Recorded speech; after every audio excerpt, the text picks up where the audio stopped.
ವಧುವರ ಪೂಜೆ ಅಂತ ಸಚಿನ್ ಸುಮಾ ಕೈಯಲ್ಲಿ ಹೋಮ ಮಾಡಿಸ್ತಾರಂತೆ. ಆಮೇಲೆ ಎಲ್ಲ ದೋಷ ನಿವಾರಣೆ ಆಗುತ್ತೆ ಅಂತ.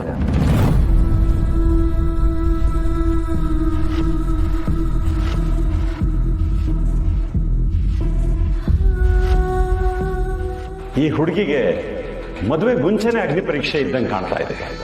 ಗೋಚಾರದಲ್ಲಿ ಮದುವೆಗೆ ಅಡೆತಡೆ ಅಂತ ತೋರಿಸ್ತಾ ಇದೆ. ಶಾಸ್ತ್ರಬದ್ಧವಾಗಿ ಮದುವೆ ಮಾಡೋದೇ ಇದಕ್ಕಿರೋ ಪರಿಹಾರ. ನಿಮ್ಗೇನು ಅಭ್ಯಂತರ ಇಲ್ಲ ಅಂದ್ರೆ ಇದೊಂದು ಪೂಜೆ ಮಾಡಿಸ್ಬಿಡೋಣ. ಪೂಜೆ ಏನೋ ಒಳ್ಳೇದೇ, ಆದರೆ ಗೌರವ ಆಸ್ಪತ್ರೆನಾಗಿರೋವಾಗ ನಾವು ಇಂಥ ಪೂಜೆಗಳೆಲ್ಲ ಭಾಗಿಯಾದರೆ ತಪ್ಪಾಯ್ತದೋ ಏನೋ ಅಂತ ಅನಿಸ್ತಾ ಇದೆ. ಅವ್ವ, ಪೂಜೆನ ಭಾಗಿಯಾಗಕ್ಕೆ ತೆಪ್ಪಂಗಾಯ್ತದೆ.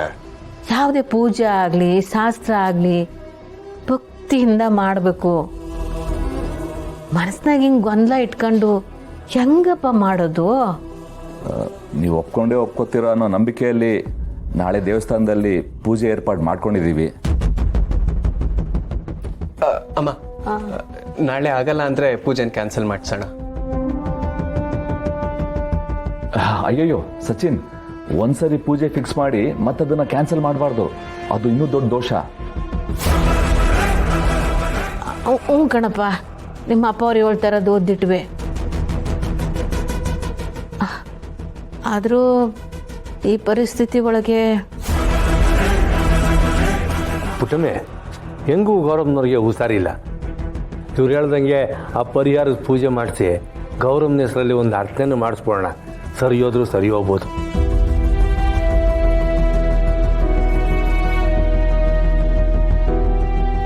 ಹೌದವ್ವ, ಗೋಪಾಲಪ್ಪ ಹೇಳ್ದಾಗೆ ಒಂದು ಪೂಜೆಯಿಂದ ಸುಮಾ, ಸಚಿನ್, ಗೌರವಗೆಲ್ಲ ಒಳ್ಳೇದಾಗತ್ತೆ ಅಂದ್ರೆ ನಾವ್ ಈ ಪೂಜೆ ಯಾಕೆ ಮಾಡಬಾರ್ದು? ಅವ್ವ, ನಾವೆಲ್ಲರೂ ನಾಳೆನೇ ಹೋಗಿ ಆ ಪೂಜೆನ ಭಾಗಿಯಾಗುಮ. ಆಗ ನಿಮ್ಮ ದೇವರು ಗೌರವನ ಕಾಪಾಡಿದ್ರು ಕಾಪಾಡ್ಬೋದು.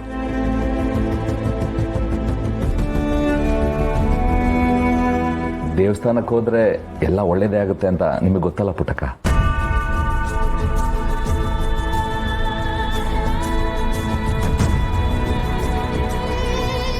ಸರಿ ಕಣ್ರಪ್ಪ, ಪೂಜೆ ಮಾಡಿಸೋದ್ರಿಂದ ಎಲ್ರಿಗೂ ಒಳ್ಳೇದಾಯ್ತದೆ ಅಂದರೆ ಮಾಡಿಸುಮ್ಮ.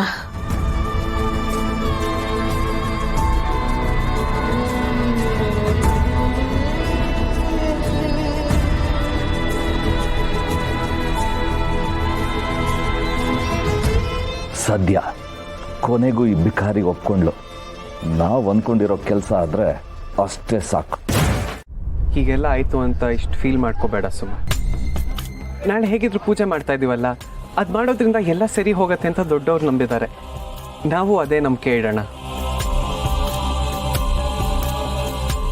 ಗೌರಮ್ಮ ಅವ್ರಿಗೆ ಏನೂ ಪ್ರಾಬ್ಲಮ್ ಆಗಲಿಲ್ಲ ಅಂದ್ರೆ ಅರ್ಧ ಪ್ರಾಬ್ಲಮ್ ಸಾಲ್ವ್ ಆದಾಗೆ ಸಚಿನ್.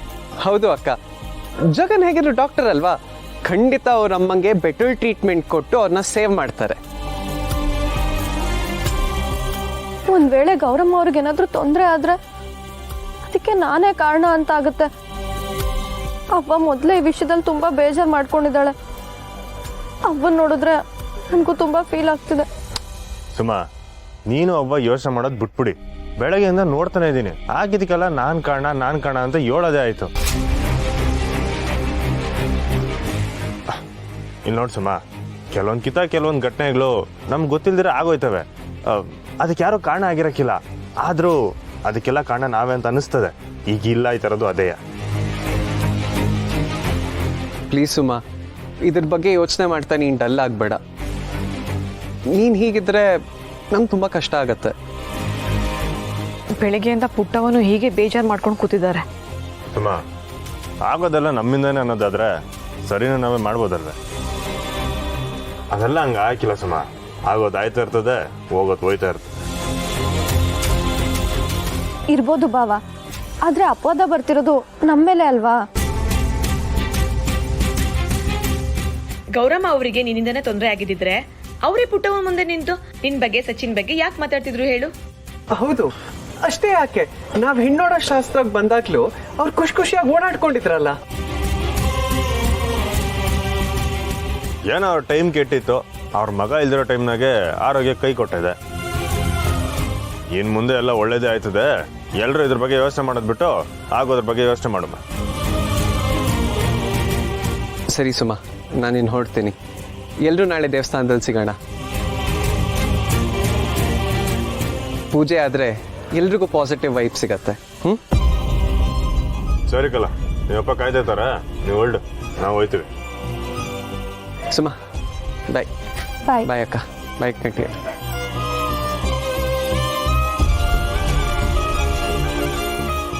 ಸರಿ ಸುಮಾ, ನಾವು ಹೊರಡ್ತೀವಿ.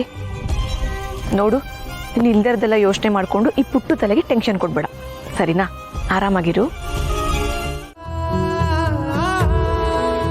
ಬುದ್ಧಿ ಏನೋ ಸಿಕ್ಬಿಡ್ತು, ಆದ್ರೆ ಈ ವಿಷಯನ ಅವನ್ ತಪ್ಪ ಹೆಂಗ್ ಹೇಳಿ?